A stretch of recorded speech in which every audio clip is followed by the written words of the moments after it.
दादांच्या मृत्यूनंतर विलिनीकरणाच्या चर्चेला जोर. भाजपच्या संमतीशिवाय विलिनीकरण अशक्य. कुणाला नकोय राष्ट्रवादीचं विलिनीकरण. अजित पवारांच्या मृत्यूनंतर राष्ट्रवादीच्या विलिनीकरणाच्या चर्चेनं जोर धरलाय. दोन्ही पक्षाचं विलिनीकरण ही अजितदादांचीच इच्छा होती असं म्हणत शरद पवारांनी थेट विलिनीकरणावर भाष्य केलं आणि त्यावरूनच आता राजकारण तापलंय. दोन्ही राष्ट्रवादी एकत्र याच्यावर गेले 4 महिने पक्षात चर्चा चालू होती आणि ती त्याचं नेतृत्व अजित पवार, जयंत पाटील यांच्याकडे होतं. दादांची इच्छा होती ती पुरी व्हावी ही आमची इच्छा आहे. एवढंच नाही तर ठाकरे सेनेचे खासदार संजय राऊत यांनी विलिनीकरणासाठी अनेक बैठका झाल्याचं म्हटलंय. तर रोहित पवारांनीही दादांच्या 13व्या नंतर गौप्यस्फोट करणार असल्याचं वक्तव्य केलंय. अजितदादांनी 2 पक्षांना एकत्र यावं यासाठी पुढाकार घेतलेला आहे. बैठका सुरू आहेत. त्यांच्या सहकाऱ्यांशी मनधरणी म्हणण्यापेक्षा मन वळवण्याचं काम सुरू आहे. त्या संदर्भात अनेकदा बैठकाही 2 पक्षांच्या झाल्याची आमची माहिती आहे. जोपर्यंत 13 दिवस होत नाही तोपर्यंत राजकीय कुठलीही भूमिका तिथं घ्यायची नाही असं आम्ही ठरवलेलं पण आहे. राजकारण काय झालं, कसं झालं याच्याबद्दल आज नाही, पण 13 दिवस झाल्यानंतर मात्र या बाबतीत आम्ही स्पष्टपणे त्या ठिकाणी भूमिका घेऊ. विलिनीकरणाच्या चर्चांनी जोर धरलेला असतानाच त्यात मुख्यमंत्री देवेंद्र फडणवीस यांनीही उडी घेतली. अजित पवारांच्या मृत्यूनंतर राष्ट्रवादीचं विलिनीकरणाआधी भाजपची चर्चा करावी लागेल असे सूचक संकेत मुख्यमंत्र्यांनी दिले.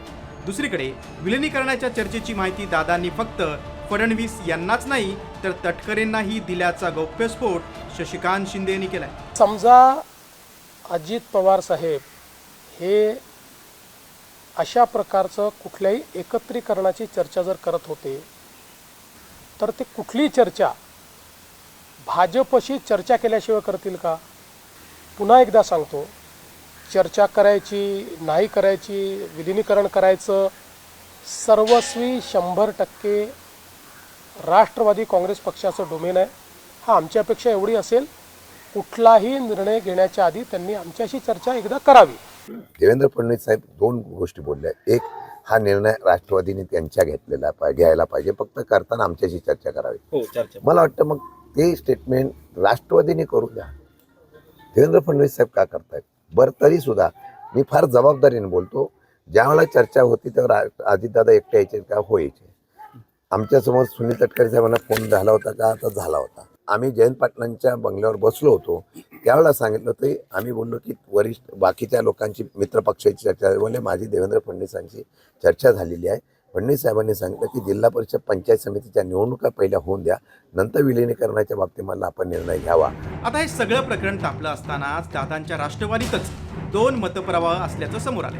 आमदार सुनील शेळकेंनी थेट भाजपची री ओढली, तर माणिकराव कोकाटेंनी मात्र सुनेत्रा पवार निर्णय घेतील तो आम्हाला मान्य असेल असं वक्तव्य केलं. आता पक्ष संघटना असेल, पक्षाचं विलीनीकरण असेल किंवा मर्ज करण्याच्या ज्या काही चर्चा सुरू आहेत, ह्या आयत्या वेळेला ऐन वेळेला का उपस्थित केल्या जात आहेत? शेवटची क्षणीसुद्धा या चर्चा आपण का आणलेल्या आहेत? अंत्यविधी झालाय, आजचा 5वा दिवस आहे. अजून 10-12 दिवसानंतरनं यावरती पक्षातले नेते मंडळी बसतील, चर्चा करतील. मर्जर हा विषय त्यांचा कौटुंबिक प्रश्न आहे. कौटुंबिक प्रश्नामध्ये वहिनीशी आमचं कोणाचंही बोलणं झालेलं नाही. मर्जरमध्ये काय अटीशर्ती झाल्या त्याची चर्चा आम्हाला माहीत नाही. जी जोपर्यंत चर्चा आमची पूर्णपणे सर्व बैठकांमध्ये होत नाही किंवा त्यांच्या कुटुंबाबरोबर होत नाही तोपर्यंत मर्जर ह्या गोष्टीवरती बोलणं योग्य होणार नाही. खरं तर विधानसभा निवडणुकीनंतर दोन्ही राष्ट्रवादी एकत्र येण्याची चर्चा रंगली होती. त्याचंच पुढचं पाऊल म्हणून महापालिका आणि जिल्हा परिषद निवडणुकीत एकत्र आले. एवढंच नाही तर चक्क पवारांच्या राष्ट्रवादीच्या उमेदवारांना तुतारी नाही तर घड्याळ्यावर निवडणूक लढवण्यास मान्यता दिली.